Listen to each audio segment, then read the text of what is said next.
Você sabe quais são as 7 chaves para descobrir o seu público-alvo?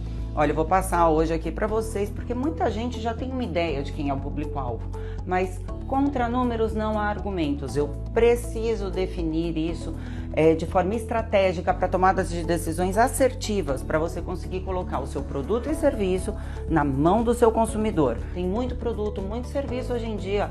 Vocês têm que saber com quem vocês estão falando, porque senão você vai entrar naquela briga por preço e você vai morrer no mercado. Você tem que saber qual é o propósito do seu cliente, o que é valor para ele e de que forma o meu produto e serviço vai ajudar ele a solucionar isso. Então, para definir um público-alvo, eu tenho que ver fatores comportamentais e demográficos, tá? Eles são os indicadores que vão definir quem é o seu cliente de forma numérica. Primeira chave, eu preciso saber o sexo da pessoa. Preciso saber se eu estou falando com um homem ou mulher, ou pessoas com hábitos femininos e masculinos, tá? Segunda chave, eu preciso saber a idade desse público-alvo, porque senão como que eu vou segmentar uma comunicação? Como que eu vou falar com a geração que tem 20 anos de idade e a mesma comunicação eu vou usar com pessoas de 50 a 60 anos? Essas pessoas pensam diferentes, elas têm histórias diferentes, né? O linguajar é diferente, os valores são diferentes. Então, se eu não definir um range para o meu público, eu vou falar com todo mundo. E não necessariamente esse público é aquele público que vai consumir. Quem é o seu público? É quem paga. Essa pessoa é que você tem que atingir.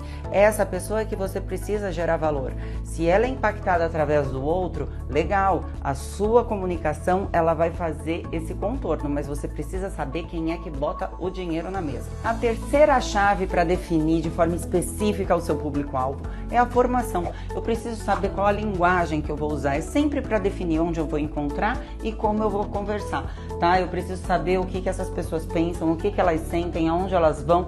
Preciso entender o meio delas. Então, saber se é uma pessoa que tem superior completo, se fez mestrado, ou se também é essa geração que não fez faculdade e tem uma formação autônoma, mediante cursos e tudo mais, para esses novos mercados que estão surgindo. Então, você entende como são diferentes esses públicos? Preciso saber com quem eu estou falando.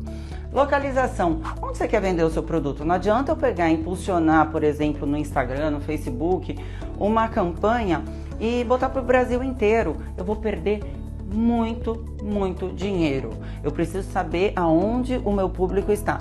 Então, quando você for fazer isso, você pega uma base de dados do IBGE, por exemplo, e vê onde está a concentração de gastos daquele seu produto, tá? No país inteiro ou até em alguma outra base de dados no mundo. Veja onde está a concentração de consumo do seu produto e serviço. Desta forma, você pode nichar o seu produto onde ele tem mais potencial de consumo. Inclusive, porque se você consegue ganhar a massa, né? Vamos supor, é um produto que vende muito aqui em São Paulo e tudo mais. Aqui em São Paulo, então, eu vou pegar e vou focar inicialmente. E depois eu vou extrapolar isso para o Brasil, porque é o quê? São as vendas residuais, que geralmente até chegam a 40% do seu faturamento, o que é muito expressivo, mas eu preciso primeiro atingir os meus formadores de opinião. São aquelas pessoas que vão fazer a minha ferramenta, produto, serviço ficar conhecido, tá? Classe social, A, B, C, D ou E, A mais, A menos, B mais, B menos. Se eu te falar que não existe, quer dizer, na verdade existem N definições, né, de quais são as faixas de renda que transitam por ali, mas é muito mais do acesso de consumo do que necessariamente da renda que a gente define classe social. Então, só para vocês terem uma ideia, o público C antigamente, né, antes desse movimento de mercado todo, dessa chacoalhão econômico que a gente está sofrendo, o público-alvo que era da classe social C, eles eram aquelas pessoas que parcelavam. Quando as pessoas começaram a ter mais crédito, elas começaram a receber mais dinheiro ou mais crédito e começaram a gastar mais, de forma parcelada, tinha que caber na parcela do cliente. Hoje quem faz isso é o público B. O público B precisa fazer o produto caber na parcela. Então já fica uma dica. Se você ainda não parcela, não negociou sua taxa na empresa de cartão de crédito, faça já. Você está perdendo o cliente. porque tem que caber a parcela tem que caber no bolso do cliente, não necessariamente o valor da compra. Até porque senão você espreme muito uma coisa que é importante no mundo corporativo, no mundo das vendas, que é o quê? Margem. Não adianta eu ter um faturamento exponencial se a minha margem está exprimida. Então, às vezes, alongar o pagamento, a pessoa não quer ver qual é o valor total do produto, ela quer saber se cabe no bolso dela. Fica a dica. Poder aquisitivo, então, é a faixa de renda estratificada do teu público-alvo. É um público que ganha de 5 a 10 mil, de 10 a 15 mil, de 1.000 a 3 mil, de 20 a 50 mil. Eu preciso entender, porque cada pessoa, ela vai entrar dentro, transitar dentro de um universo, então eu vou saber como abordar ela, aonde eu vou abordar ela, qual o perfil de pessoas que ela segue, qual o perfil de produtos que ela consome, quais restaurantes ela frequenta. Isso tudo eu sei através do poder aquisitivo, porque, claro, a gente tem muita gente que gasta o que não tem, né? Mas existem limitadores.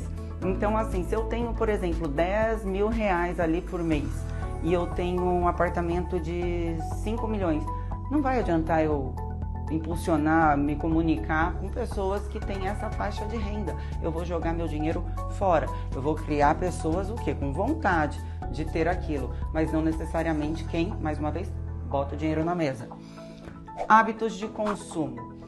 Hábitos de consumo é tudo aquilo que as pessoas consomem. Quais são as minhas preferências?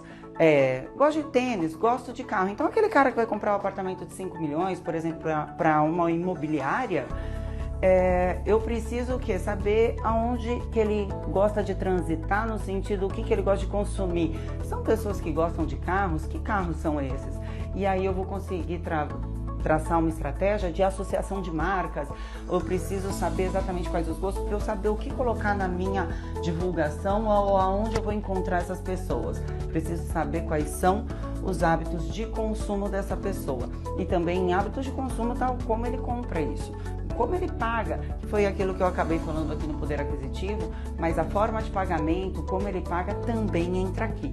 Então vocês entendem a importância de trabalhar as 7 chaves para a definição do público-alvo, para você ter um público específico, porque se você não sabe, né, para quem não sabe aonde quer chegar, qualquer lugar vai servir. Então eu preciso definir quem é o meu público-alvo. E depois eu vou ser mais específica e vou entender aqui quem são as minhas personas, para eu poder traçar a jornada de compra do seu cliente. E aí eu vou traçar um mapa de comunicação incrível. Vocês vão aprender a fazer isso tudo aqui. Qual é a sua dúvida ainda sobre a definição do público-alvo? Eu quero te ajudar a definir seu público-alvo de forma estratégica e assertiva. Então faz assim, deixa aqui nos comentários, tá? Quais são as suas dúvidas e eu pessoalmente vou responder para você e vou te ajudar a definir o seu público-alvo, porque eu quero ver você vendendo muito. E aproveita, marca aquele seu amigo, aquele seu colega de trabalho que precisa definir o público-alvo com assertividade, que eu tenho certeza que ele vai gostar.